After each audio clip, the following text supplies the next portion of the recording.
Professor, parabéns pela vitória. Pergunta do Lucas Mussetti, da Gazeta Esportiva.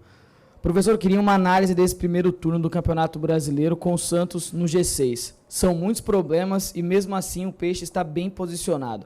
A posição na tabela e o desempenho estão acima, abaixo ou dentro das suas expectativas? Bem, boa noite. Essa análise do primeiro turno, se a gente voltar lá no começo da competição e ver o que muitos analistas falaram, o Santos era uma equipe que estava na segunda página, né? Não estaria entre os 10 primeiros, né?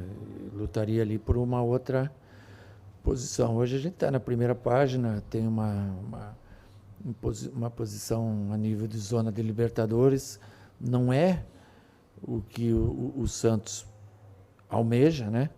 Mas, sem dúvida nenhuma, é um bom campeonato que a gente está fazendo, porque a gente não está envolvido só no Campeonato Brasileiro. É Copa do Brasil, é mata-mata, é Libertadores, é viagem, é grupo reduzido, é formação de jovens que a gente tem feito ao longo desses jogos. Então, eu, particularmente, estou muito contente com o trabalho, com o retorno que esses jovens e os mais experientes também estão nos dando. Eu acho que o torcedor do Santos também deve estar feliz com o que esse pessoal tem apresentado, e principalmente vivo em duas outras competições. Joga lá com o Ceará e classificou em segundo dentre 32 da América do Sul, e está entre os 6 primeiros do Brasileiro. Acho que a gente está muito feliz com isso.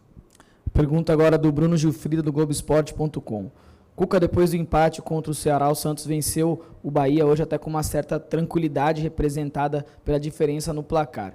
O que fica de lição de um jogo para o outro e o que deve ser levado para a decisão de quarta-feira? Mas são jogos diferentes, porque nós estávamos jogando bem com o Ceará, muito bem, e aí tivemos a expulsão do Lucas Veríssimo, e aí vira um outro jogo, e mesmo assim nós poderíamos ter ganho. Então fica em aberto, lógico que é na casa do adversário, perdemos o Lucas expulso, que nos faz falta, é um líder que a gente tem, e vamos lá medir força na quarta-feira. Agora, hoje era um jogo encerrava para nós o turno, nós virando o turno com 30 pontos e entre os 6 primeiros, eu acho que é muito bom o resultado geral, dentro de todas as dificuldades que a gente viveu e vive aqui em Santos. A gente não precisa falar das dificuldades que a gente tem, mesmo assim esses jogadores estão dando um retorno, uma resposta muito positiva dentro do campo. Pergunta agora do Bruno Faria, da Rádio CBN. Cuca, boa noite. Eu queria uma análise sobre o desempenho dos jovens que entraram no segundo tempo da partida de hoje. Hoje você fez 4 alterações e todos abaixo dos 20 anos. Sim, foram os 4, né? A gente pôs o Sandri, pusemos o Marcos Leonardo, pusemos o Ângelo, e por último o Ângelo e Lucas Lourenço. Não foi por último, foi por primeiro. Tem dias que eles entram bem, tem dias que eles entram mais ou menos, tem dias que eles não entram muito bem. Você não pode avaliá-los por um jogo, né? Então você tem que ter paciência. É o que eu falo para o pessoal tem muita pressa, né? Por que não bota já o fulano jogar desde o início? Porque a hora que você tiver que trocar um jovem e substituir por ele estar num mau momento, você acaba o perdendo. Então a gente vai devagar, lançando, tendo paciência, que eles vão pegando o corpo. Jogar a primeira divisão não é fácil. Agora mesmo eu estava falando com um deles na minha sala ali, o que a gente tem que fazer para ir evoluindo, para ir entendendo que essa competição é muito diferente de lá embaixo. E a gente, pouco a pouco, ir fazendo eles pegarem confiança para serem o nosso retorno dentro do campo, né? As trocas que a gente faz, geralmente, são os jovens que entram. Pergunta agora do Vinícius Batista, da Rádio Bandeirantes. Cuca, o Santos começou o campeonato desacreditado e agora, na virada do turno, tem 30 pontos e ocupa a 6ª posição na tabela. Como você projeta o segundo turno do Santos? Você acredita que o time tem condições de chegar longe nas outras competições, na Copa do Brasil e na Libertadores, como tem chegado no Brasileiro? Eu projeto mais difícil. O segundo turno, a negociação dos 3 pontos, ela é sempre mais complicada do que o primeiro. porque vão começar a acontecer as lutas, né? E cada um tem uma luta. Você não sabe se a luta mais difícil é jogar com quem está na parte de cima ou quem está na parte de baixo. E você vê aí virando aí com 19, 20 pontos, equipes tradicionalíssimas que vão vender muito caro cada jogo, né? E nós temos que nos preparar para isso mesmo, eu sabendo que vai ser mais difícil o segundo turno para nós, devido a gente estar em outras competições. Tem jogo, eu já falei outro dia, vou repetir hoje, eu vou jogar lá com o Atlético Paranaense no sábado, e na terça-feira vou jogar o primeiro mata-mata com a LDU lá em Quito. Como que eu vou fazer para jogar sábado e viajar para não me aclimatar nem um pouco com a cidade lá em Quito, para jogar com a LDU? Então, o que eu tinha pensado, até em adiar esse jogo, o Atlético Paranaense também joga com Boca, se eu não me engano, na terça-feira ou na quarta. Sabe, eu não tenho como fazer, eu não tenho 30 jogadores para ir com 20 aqui e mais 11, 12 levar lá para Quito, que é o que nós vamos ter que fazer no final. Então é muito, muito desigual fica, sabe? E lógico que eu vou priorizar a Libertadores nesse momento. Então por isso eu prevejo no segundo turno uma dificuldade maior para o Santos a nível de Campeonato Brasileiro. Tomara que eu esteja enganado. Pergunta agora do Felipe Mendonça, do Diário do Peixe. Cuca, boa noite. Queria que você falasse sobre a atuação dos dois homens de meio de campo. Se pretende manter o Jobson jogando mais ofensivamente e o Jean Mota, que é alvo de algumas críticas da torcida, que você falasse da importância dele para o funcionamento da equipe. Bem, o Jean Mota é alvo de críticas da torcida, mas o torcedor tem que entender que são as peças que a gente tem.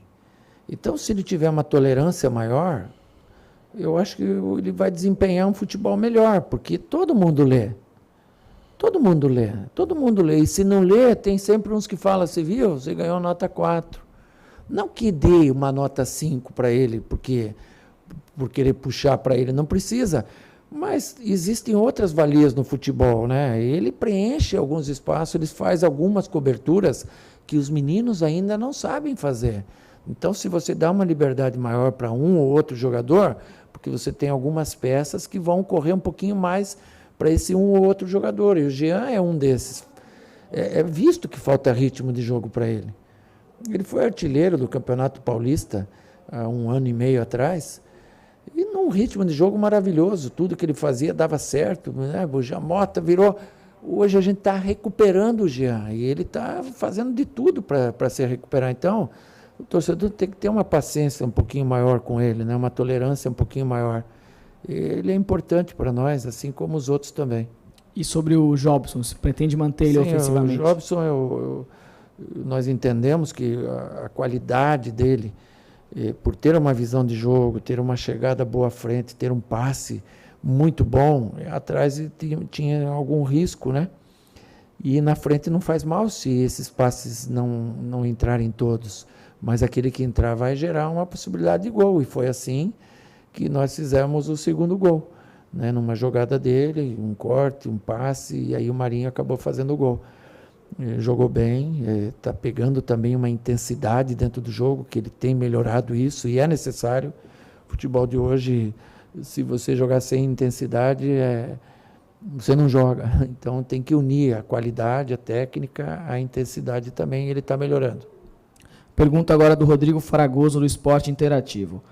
Cuca, qual o saldo desse primeiro turno repleto de problemas extracampo que você precisou administrar para deixar o elenco focado apenas dentro do campo? Muito, muito trabalhoso, muito trabalhoso. Se eu falar para você que não estou cansado, ou que o pessoal aí não está cansado, tá, cada um com o seu cansaço, um cansaço físico, outro um pouco mais mental, mas tem que ser assim, está no preço, né? No final vale a pena. Você não consegue curtir muitas vitórias, sabe? Porque vai curtir hoje um final de turno com 30 pontos, não dá. Amanhã a gente viaja para o Ceará. Então você já está pensando agora no Ceará da quarta-feira, para depois repensar no Campeonato Brasileiro. Então não dá para curtir muito as vitórias, você já tem que se preparar para o próximo jogo. Última pergunta do Diego Bertozzi, dos canais Fox e ESPN. Cuca, boa noite. Madison vem dando ritmo e criando oportunidade além de um faro de gol. Foi o 4º gol dele em 20 jogos, mesmo não sendo titular. Como você vê essa disputa do Madison pela posição ali com o Pará? O Madison é um jogador importante para nós. Você não tem que ter 11 jogadores, tem que ter um grupo, né? Você tem que ter 15, 16 jogadores do mesmo nível e depois você faz a meninada. Com o tempo os meninos passam 5 ou 6 desses, aí você cria novos valores, é assim que eu entendo. O Madison, ele é polivalente, ele fez gol contra o Corinthians jogando na segunda linha, pelo lado direito. O Pará é polivalente, já jogou para a gente como um terceiro zagueiro, já jogou como volante, então a gente tem usado a polivalência deles também. Eles disputam posição, é verdade, mas não jogam só aí, eles jogam em outras posições também. Como a gente tem um elenco curto, eles podem ser utilizados juntos algumas vezes também. Obrigado, professor. E é isso, galera. Esse aqui foi mais um vídeo. Deixe seu like e se inscreva no canal.